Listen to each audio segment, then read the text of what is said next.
వెంకటస్వామి గారు. యా, ఇప్పుడు వెంకరెడ్డి గారు మాట్లాడుతూ కేసుకు చాలా సమయం పడుతుంది, డెఫినెట్ గా టైం తీసుకుంటుంది అంటారు.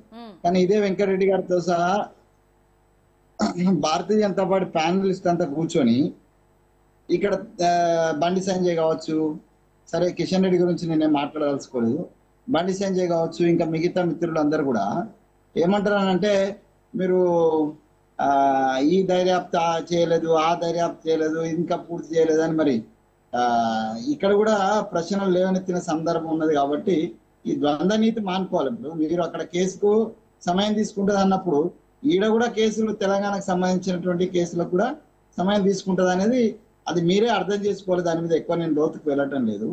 రెండోది ఏంటంటే ఇదే మోడీ గారి నాయకత్వంలో గుజరాత్లో జరిగినటువంటి అనేక రకాల సంఘటనల సందర్భంగా ఈ అంటే ఇలా దురదృష్టకరం ఏంటంటే హంతకుడు అని నిరూపించబడి దాన్ని తిరగదోడి ఒక జడ్జిని చంపించి ఇంకో జడ్జిని తెచ్చుకొని మళ్ళీ క్లీన్ చిట్ తీసుకున్న ఆయన ఒక ఆయన ఇప్పుడు వచ్చి హోమ్ మినిస్టర్ అయిపోయాడు. ఇంతకన్నా దౌర్భాగ్యం ఏముంటుందండి? హంతకుడుగా నిరూపించబడి దాన్ని తిరగదోడి మళ్ళీ క్లీన్ చిట్ తీసుకున్న ఆయన ఇలా హోమ్ మినిస్టర్. కాబట్టి ఆయన మైండ్ అంతా క్రిమినల్ మైండే ఉంటుంది. సో క్రిమినల్ ఆలోచన విధానమే ఉంటుంది, ఎదుటి పార్టీని ఎట్లా ఖతం చేయాలనేది ఉంటుంది. సో అట్లాంటి నేతృత్వంలో ఇలా భారతీయ జనతా పార్టీ ఉన్నటువంటి ఈ అమిత్ షా గారి నేతృత్వంలో ఇట్లాంటిది నడుస్తుంది.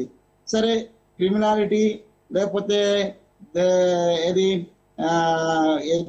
ఈ విధ్వంసము ఇట్లాంటి చేయడంలో మోడీ గారు కూడా ఎవరికి ఏం తీసిపోయినాడు కాదు కదా, షా గారికి ఏం తీసిపోయినాడు కాదు కదా. ఆయన 1 అంటే ఈయన 2, ఈయన 2 అంటే ఆయన 1, అంతే తేడా కదా, అదన్నీ జోడుకు రాలే కదా. సో కాబట్టి ఒక criminal approach Bharatiya Janata party సంబంధించిన కేంద్ర ప్రభుత్వం, సరే వెంకటరెడ్డి గారికి సంబంధం లేకపోవచ్చు, లేకపోతే సామాన్య భారతీయ లేకపోవచ్చు, కానీ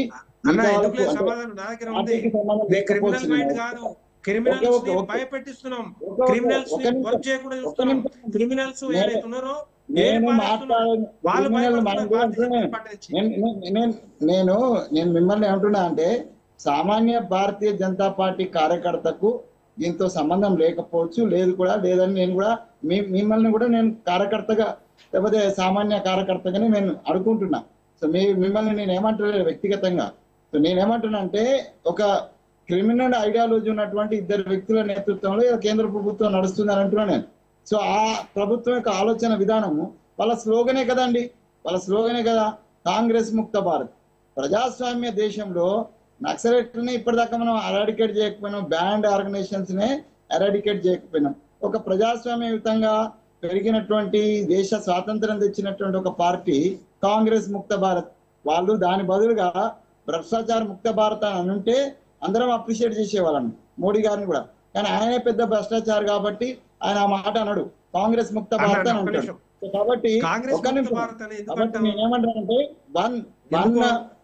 వన్ అంటే ఒక వ్యక్తులను పార్టీ నేతలను టార్గెట్ చేసి రాజకీయంగా ఇబ్బంది పెట్టి అంటే కాంగ్రెస్ పార్టీని లేకుండా కొట్టాలనేది వాళ్ళ ఉద్దేశం. క్యాప్టెన్ కొట్టినప్పుడు క్యాప్టెన్ కి ఇబ్బంది అయితే ఇక మిగతా సైన్యం అంతా వెనక్కిపోతుంది అనేటువంటి ఆలోచన. ఇది యుద్ధ నీతిని తెలిసిన మేము కూడా తెలిసి అక్కడ మురళీమానాలు కూర్చొని ఉన్నాడు, నేను మురళీమాన అందరం కలిసి నక్సలైట్లకు వ్యతిరేకంగా కొట్లాడినాము. ఇక కొట్లాడినప్పుడు ఎవరిని క్యాప్టెన్ ఎవరిని కొడితే నక్సలైట్ వెనక్కిపోతారని మేము ఆలోచించినాం, మాలో ఎవరిని కొడితే ఏబీపీ ఎక్కిపోతుందని వాళ్ళు కూడా ఆలోచించున్నారు. ఇది యుద్ధ నీతి. సరే ఇది ధర్మ యుద్ధమా అధర్మ యుద్ధమా? ఈ యుద్ధంలో మాత్రం ఇవాళ అధర్మ యుద్ధమే నడుస్తుంది. సో మహాభారతం నుంచి అధర్మ యుద్ధమే నడుస్తుంది, ఇప్పుడు నడుస్తుంది. సో వాళ్ళ స్ట్రాటజీ వాళ్ళది. అయితే ఈ ఉడత ఊపులకు తాటాకి చప్పులకు కాంగ్రెస్ పార్టీ భయపడి పారిపోయేటువంటిది లేదు. పడుతున్నాం, చాలాసార్లు కింద పడతాం. మేము కాంగ్రెస్ పార్టీ చాలాసార్లు కింద పడ్డది, పడి మళ్ళీ ఏదో కిరీటం లాగా